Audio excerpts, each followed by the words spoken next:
শুরু হয়ে গেছে নতুন আতঙ্ক। মারা যাচ্ছে পরিবারের সদস্যরা, ধ্বংস হচ্ছে একের পর এক পরিবার। করোনার থেকেও 100 গুণ ভয়ঙ্কর রূপ নিচ্ছে এই সংক্রমণ। নয়া আতঙ্কের খবর শোনালেন বিশেষজ্ঞরা। তবে কি এবার পুরোপুরি বিদায় জানাতে হবে এই খাবারগুলোকে? দর্শক, এই ভিডিও শেষ পর্যন্ত না দেখলে আপনিও পড়তে পারেন এই মহামারীতে, এমনকি ঝুঁকিতে রয়েছে আপনার পরিবার। ভিডিওটি শেষ পর্যন্ত দেখলেই বুঝতে পারবেন কি খেলে এই সংক্রমণ হতে পারে সকলের, বিশেষ করে পরিবারের বাচ্চাদের জন্য খুবই ভয়ঙ্কর ভাবে প্রভাব ফেলবে এই ভাইরাস। দর্শক, শেষ পর্যন্ত ভিডিওটি দেখে জেনে রাখুন কোন খাবারগুলো না খেলে এই সংক্রমণ থেকে রক্ষা পাবেন এবং রক্ষা করতে পারবেন আপনার পরিবারের সকল সদস্যকে। নিজের জন্য না হলেও পরিবারের জন্য আজকের ভিডিওটি আপনার জন্য অনেক বেশি উপকারী। তাছাড়া ভিডিওটি শেয়ার করুন, কারণ আপনার একটি শেয়ারে একটি পরিবার এই মহামারী থেকে বাঁচতে পারে। আমরা সকলেই জানি 2020 সালে বিশ্বজুড়ে ছড়িয়ে পড়েছিল করোনার সংক্রমণ। কয়েকশো কোটি মানুষ সংক্রমিত হয়েছিল, প্রাণ হারিয়েছিল কয়েক কোটি মানুষ। যদিও করোনার ধাক্কা সয়ে এখন অনেকটাই মাথা তুলে দাঁড়িয়েছে গোটা বিশ্ব, তবে এর মধ্যে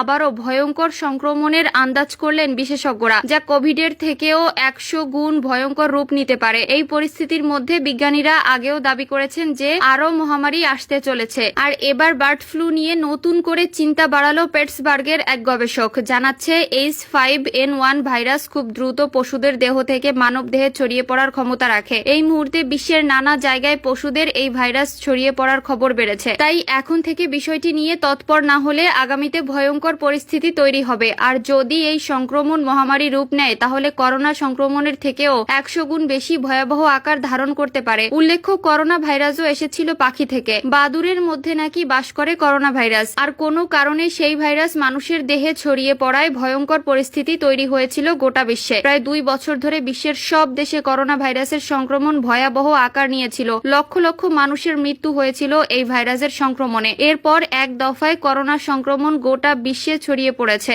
এখনো সেই মহামারী থেকে পুরোপুরি মুক্ত হওয়া যায়নি, তবে কাটিয়ে ওঠা গেছে সেই পরিস্থিতি। তারপর থেকে বার্ড ফ্লু নিয়ে একটা অজানা আতঙ্ক তৈরি হয়েছে। সম্প্রতি মার্কিন মুলুকে টেক্সাসে বার্ড ফ্লু মহামারী আকার ধারণ নিয়েছে। শত শত পাখির মৃত্যু হয়েছে। এ নিয়ে গবেষকরা যে খবর শুনিয়েছে তার রীতিমতো ঘুম উড়ে যাওয়ার মতো। এক গবেষক জানিয়েছেন, বার্ড ফ্লু এর যদি আরো অভিযোজন বা মিউটেশন হয় এবং অতি সংক্রমক ধারা বজায় থাকে, তবে মৃত্যুর হার বাড়তে পারে। মিউটেশনের পর মানবদেহে সংক্রমণ ভয়ঙ্কর হারে ছড়াতে পারে, সেক্ষেত্রে মৃত্যুও বাড়বে। আর এই প্রেক্ষিতে বিশ্ব স্বাস্থ্য সংস্থার একটি রিপোর্ট আরো বেশি করে কপালে ভাঁজ ফেলেছে গবেষক ও বিজ্ঞানীদের। বিশ্ব স্বাস্থ্য সংস্থা বলছে, H5N1 ভাইরাসে আক্রান্ত হওয়া প্রতি 100 জনের মধ্যে 52 জনের মৃত্যু হয়েছে 2003 সাল থেকে, অর্থাৎ মৃত্যুর হার 50%। তাই এই ভাইরাস যদি নতুন করে মহামারীর শুরু হয়, তাহলে এর শেষ কোথায় গিয়ে হবে তা আন্দাজ করা মুশকিল।